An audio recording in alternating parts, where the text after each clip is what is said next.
Salut à tous. Bienvenue sur cette vidéo où on va plonger dans un sujet super fascinant. Les 7 révélations que tu vis chaque jour sans même t'en rendre compte, selon la sagesse du bouddhisme. Oui, tu vis des trucs profonds, tous les jours, mais ton esprit est peut-être trop occupé pour le remarquer. Alors, attache ta ceinture, prends une bonne tasse de thé ou de café, pas de jugement, et laisse-moi t'emmener dans un voyage qui va peut-être changer la façon dont tu vois ta journée. Le bouddhisme, c'est pas juste des moines en robe orange ou des méditations interminables.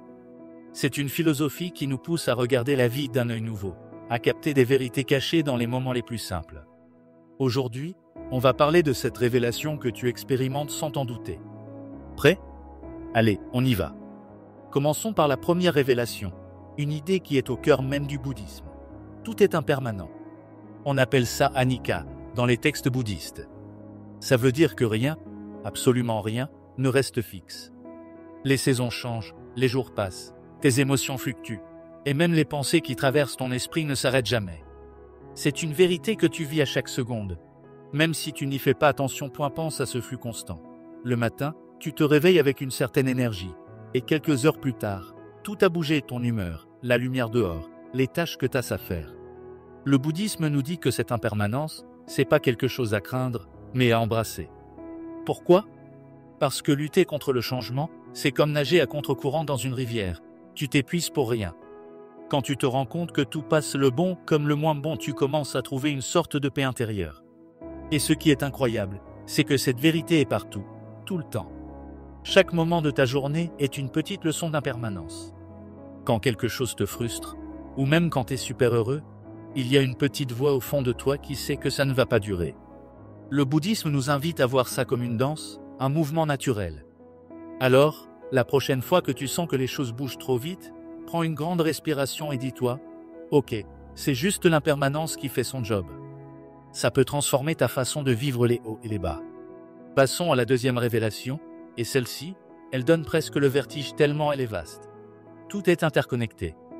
Dans le bouddhisme, on parle d'interdépendance ou pratitya samutpada, si tu veux le terme savant. L'idée, c'est que rien n'existe de manière isolée.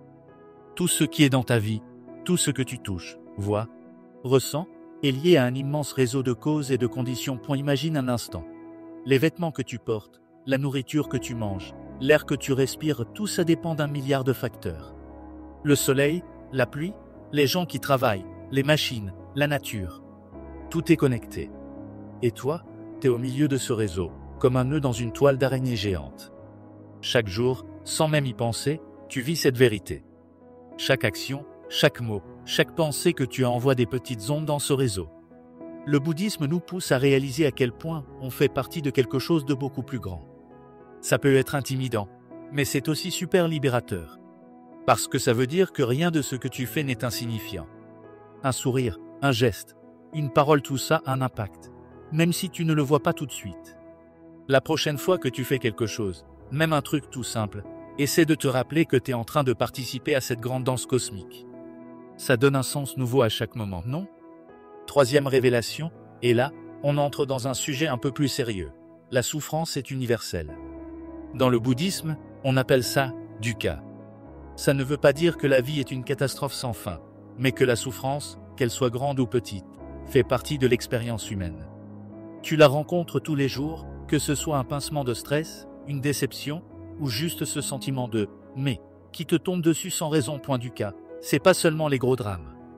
C'est aussi ces petits moments où tu te rends compte que les choses ne sont pas tout à fait comme tu voudrais. Tu attends quelque chose avec impatience, et quand ça arrive, tu ressens déjà un vide. Ou tu te prends la tête pour un truc qui, au fond, n'a pas tant d'importance. Le bouddhisme nous dit « c'est normal ». Tout le monde vit ça. Mais la bonne nouvelle, c'est que comprendre dukkha, c'est le premier pas pour s'en libérer. Ce qui est fou, c'est que tu vis cette vérité à chaque instant où tu ressens une tension, un inconfort ou même un vague sentiment d'insatisfaction. Le bouddhisme ne te demande pas de fuir la souffrance, mais de l'observer, de l'accueillir comme une vieille connaissance. En faisant ça, tu commences à voir qu'elle n'a pas autant de pouvoir sur toi que tu le pensais. La prochaine fois que tu sens dukkha pointer le bout de son nez, essaie de le regarder avec curiosité, comme si c'était une leçon. Ça change tout. Allez, quatrième révélation, et celle-là, elle est super puissante. Ton esprit crée ta réalité. Le bouddhisme nous rappelle que la façon dont tu penses, dont tu interprètes le monde, façonne littéralement ce que tu vis. C'est comme si ton esprit était un projecteur, et la réalité, l'écran sur lequel il projette ses images. Si ton esprit est plein de pensées sombres, tout te semblera gris. Mais si tu arrives à cultiver des pensées plus lumineuses, tout peut prendre une autre couleur. On vis ça tous les jours, sans exception. T'as déjà remarqué comment une mauvaise nouvelle peut te mettre dans un état où tout te semble nul? Ou au contraire, comment un moment de joie peut rendre même les trucs ordinaires magiques? Le bouddhisme nous dit que l'esprit est comme un jardin. Tu peux choisir ce que tu y plantes. Bien sûr, c'est pas magique, ça demande du boulot. Mais chaque fois que tu choisis de voir une situation sous un angle différent, tu es en train de vivre cette vérité. Ce qui est génial, c'est que ça te donne un pouvoir immense. Tu ne contrôles pas tout ce qui t'arrive, mais tu contrôles comment tu y réagis. Le bouddhisme nous invite à entraîner notre esprit, à le rendre plus flexible, plus ouvert. La prochaine fois que tu te sens coincé dans une spirale de pensées négatives, prends un moment pour te poser et te demander « Est-ce que je peux voir ça autrement ?» C'est une petite révolution intérieure à chaque fois. 5e révélation, et celle-ci, elle est comme une bouffée d'air frais. Le seul moment qui existe, c'est maintenant. Dans le bouddhisme, on met l'accent sur l'instant présent, parce que c'est tout ce qu'on a vraiment. Le passé, il n'existe plus, sauf dans tes souvenirs. Le futur, il n'est pas encore là, et il arrivera à sa façon. Mais l'instant présent, c'est ton terrain de jeu, ton point d'ancrage, et vis cette vérité à chaque seconde. Mais souvent, on passe à côté. Combien de fois tu fais quelque chose en pensant déjà à ce qui vient après? Ou tu te perds dans des souvenirs ou des soucis? Le bouddhisme nous dit « Reviens ici, maintenant ». C'est dans l'instant présent que la vie se passe, que tu peux vraiment ressentir, agir, choisir. Chaque moment où tu es pleinement là, que ce soit en sentant la chaleur d'une tasse dans tes mains ou en écoutant le son du vent, tu touches cette vérité. Ce qui est beau, c'est que l'instant présent est toujours accessible. Peu importe ce qui se passe, tu peux toujours revenir à l'ici et maintenant. Le bouddhisme nous encourage à pratiquer la pleine conscience, à vraiment habiter chaque moment. La prochaine fois que tu fais quelque chose de simple, comme marcher ou respirer, essaie de le faire en étant totalement présent. C'est comme redécouvrir la vie à chaque pas. 6e révélation, et celle-là, elle secoue. Ton ego, ce sentiment de « moi » qui te semble si réel, est une illusion. Dans le bouddhisme, on nous dit que ce « moi » qu'on défend, qu'on chérit, qu'on compare, n'est pas une chose solide. C'est juste une construction, un assemblage de pensées, d'émotions, de souvenirs, qui changent constamment.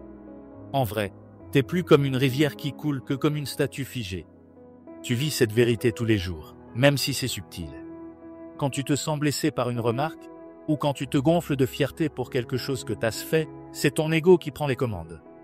Mais le bouddhisme nous invite à voir au-delà de cette illusion. Si tu commences à réaliser que ce « moi » n'est pas aussi fixe que tu le crois, tu peux te libérer d'un poids énorme.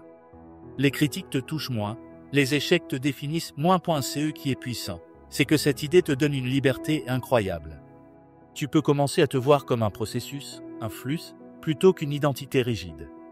La prochaine fois que ton ego se manifeste, peut-être quand tu te compares à quelqu'un ou que tu te sens jugé, essaie de te poser et de te dire « Ok, c'est juste une pensée, pas la vérité ultime ». Ça peut changer la donne. Et enfin, la 7e révélation, celle qui boucle la boucle. La compassion est la clé d'une vie épanouie. Dans le bouddhisme, la compassion, ou metta, c'est bien plus que juste être sympa. C'est une compréhension profonde que tous les êtres veulent être heureux, tout comme toi. Et cette vérité, tu la vis tous les jours, dans chaque interaction, chaque moment où tu choisis comment traiter les autres et toi-même. La compassion, c'est pas juste pour les autres. Le bouddhisme nous rappelle qu'on doit aussi se l'offrir à nous-mêmes. On est souvent nos pires critiques, non? On se juge, on se met la pression. Mais la compassion, c'est apprendre à se regarder avec bienveillance, comme on regarderait un ami. Chaque jour, quand tu fais un geste gentil, quand tu écoutes quelqu'un, ou même quand tu te donnes une pause, tu touches cette vérité. Ce qui est incroyable, c'est que la compassion a un effet boule de neige. Plus tu la pratiques, plus elle grandit, et plus elle transforme ta façon de voir le monde. Le bouddhisme nous invite à cultiver cet état d'esprit, à le faire grandir intentionnellement. La prochaine fois que tu te sens agacé, ou que tu te juges durement, essaie de ramener un peu de méta dans l'équation. C'est une clé qui ouvre des portes qu'on ne soupçonnait même pas. Et voilà, les 7 révélations que tu vis chaque jour sans même le savoir. selon le bouddhisme. L'impermanence, l'interdépendance, la souffrance, la puissance de ton esprit, l'instant présent, l'illusion de l'ego et la compassion. Ces vérités, elles sont là, tissées dans chaque moment de ta journée, que tu sois en train de faire la vaisselle ou de courir après un deadline. Alors, qu'est-ce que t'en penses? Laquelle de ces révélations te parle le plus? Laisse un commentaire, j'adorerais savoir. Et si t'as aimé cette vidéo, fais un gros pouce bleu, abonne-toi et active la cloche pour ne rien rater. On se retrouve bientôt pour d'autres explorations qui font réfléchir. D'ici là, prends soin de toi et pourquoi pas essayer de vivre un peu plus en pleine conscience aujourd'hui. Allez, à très vite.